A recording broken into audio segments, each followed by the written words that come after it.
एक ऐसी किताब जिसे अगर पूरा पढ़ लिया तो मौत तय है, और अगर अधूरा छोड़ दिया तो पागलपन। इसी किताब में जानवरों और पेड़ पौधों से बात करने का रहस्य छुपा है, और इस किताब में लिखे मंत्रों की मदद से आप पेड़ पौधों और जानवरों से बात कर सकते हैं। और जो इंसान रातों रात अमीर होना चाहता है, वो इस किताब की मदद से रातों रात खजाने का पता लगा सकता है और अमीर हो सकता है। इस किताब को पाना एक वरदान के समान होता है, लेकिन साथ ही साथ मिलता है एक श्राप। मैं बात कर रहा हूँ नीलावंती ग्रंथ की, जिसे दुनिया का सबसे खतरनाक और श्रापित ग्रंथ माना जाता है। ये ग्रंथ क्या है, और क्या ये ग्रंथ वाकई में श्रापित है, और इसे लिखा किसने था, और क्या वाकई में इसे भारत सरकार ने बैन कर रखा है, जानेंगे आज की इस वीडियो में। इसलिए वीडियो के अंत तक बने रहें, और हम बिना देरी के इस वीडियो की शुरुआत करते हैं। ये ग्रंथ जुड़ा हुआ है एक नीलावंती नाम की महिला से, जो कि एक महिला भी नहीं थी बल्कि एक यक्षिणी थी। मैं आपको बता देता हूँ यक्षिणी क्या होती है। यक्षिणी वो होती है जो कि ना तो पूर्ण रूप से देवी होती है और ना ही पूर्ण रूप से राक्षसी होती है, और जिन दोनों के बीच में होती है, यानी जो दोनों का मिश्रण होती है, वो होती है यक्षिणी। नीलावंती बचपन से ही एक दिव्य लड़की हुआ करती थी, और वो बचपन से ही जानवरों और पेड़ पौधों से बातचीत कर लेती थी, और वो जानवरों से बातचीत करके उनकी मदद से खजाने का पता भी लगाती थी। ये सब नीलावंती इसलिए करती थी क्योंकि उसमें वो विद्या थी। और फिर धीरे धीरे नीलावंती बड़ी होती है, और साथ ही बड़ी होती हैं उसकी शक्तियाँ भी। उसके बाद वो भूत प्रेत और पिशाचों से भी बातचीत करने लग जाती है, और फिर धीरे धीरे वो उसके सपने में आने लग जाते हैं। सपने में आके वो उसे कई मंत्र सिखाते हैं, जिनको वो अपनी वास्तविक दुनिया में काम में ले सके।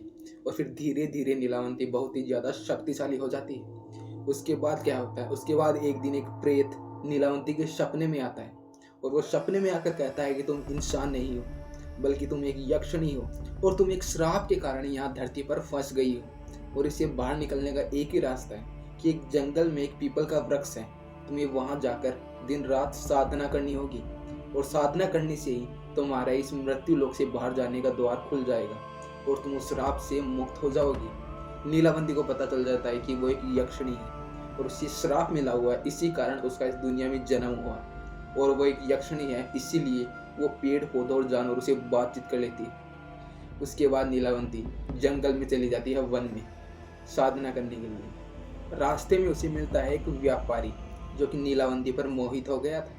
उसके बाद वो नीलावंती से शादी करना चाहता है, और वो नीलावंती के सामने वो अपनी शादी की शर्त रखता है।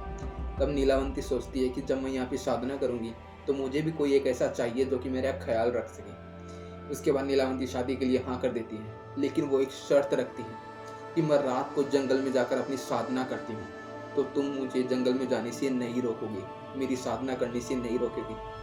व्यापारी उसकी शर्त को मान लेता है, और फिर दोनों शादी कर लेते हैं। साथ ही साथ वो व्यापारी नीलावंती के सामने एक शर्त भी रखता है कि वो जो भी साधना करेगी, जिन भी मंत्रों का जाप करेगी, उन सारे मंत्रों को, पूरी साधना को वो एक किताब के अंदर लिख देगी। और नीलावंती ने वैसा ही किया। वो जो भी साधना करती या फिर जिन भी मंत्रों का जाप करती, उसे किताब में लिख दिया करती थी। और फिर रात को नीलावंती जंगल में जाकर पीपल के पेड़ के नीचे अपनी साधना किया करती थी, और कई बार उसे जानवरों की बलि भी देनी पड़ती थी। और चूंकि वो जानवरों से बात कर लेती थी और वो अपनी बात उन्हें समझा सकती थी, तब जानवर भी बड़ी आसानी से बलि के लिए मान भी जाते थे। तो वो रात को वहाँ पे साधना करती, बलि देती, आग जलाती, वो सब करती, जो काम एक तांत्रिक वगैरह या फिर कोई यक्षिणी वगैरह किया करती है। और एक बार वो रात को साधना कर रही थी, तब पास से का एक गाँव वाला आता है, और वो वहाँ पे नीलावंती को देख लेता है। वो डर जाता है, और पास ही के अपने गांव में जाकर वो गांव वालों को पूरी बात बताता है कि मैंने ऐसे ऐसे वहाँ पे एक लड़की देखी है, जो कि वहाँ पे साधना कर रही है, आग जला रही है, जानवरों की बलि तक दे रही है। तब सारे गांव वाले अपनी मशाल उठाते हैं, अपने हथियार उठाते हैं, और वो आ चलते हैं नीलावंती को मारने के लिए।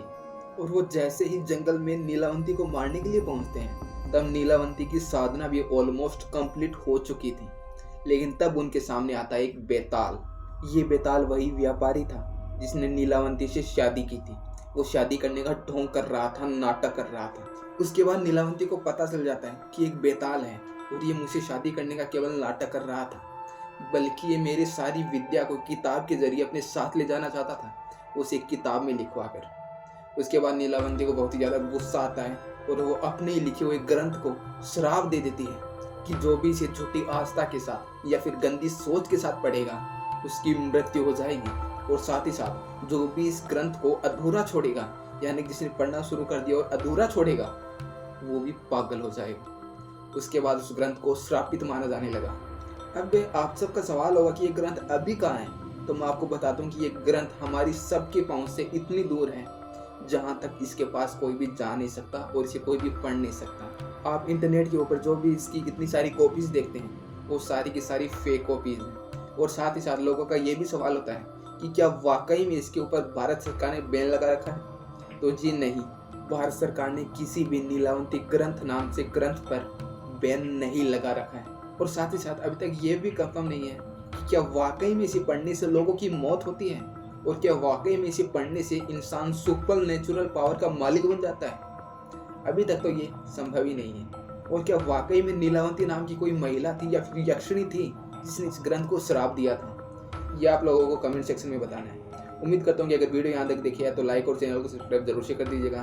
और अगर आपके पास भी कोई ऐसी कहानी या कोई टॉपिक है तो इंस्टा का लिंक इस वीडियो के डिस्क्रिप्शन बॉक्स में मौजूद है, सीधा क्लिक करके वहीं पर पहुंच जाइए और डीएम कीजिए। हो सकता है कि मेरा अगला वीडियो आपके टॉपिक पर बन रहा हो। और हम मिलते हैं इसकी नेक्स्ट वीडियो के अंदर किसी नए टॉपिक के साथ में। तब तक के लिए धन्यवाद।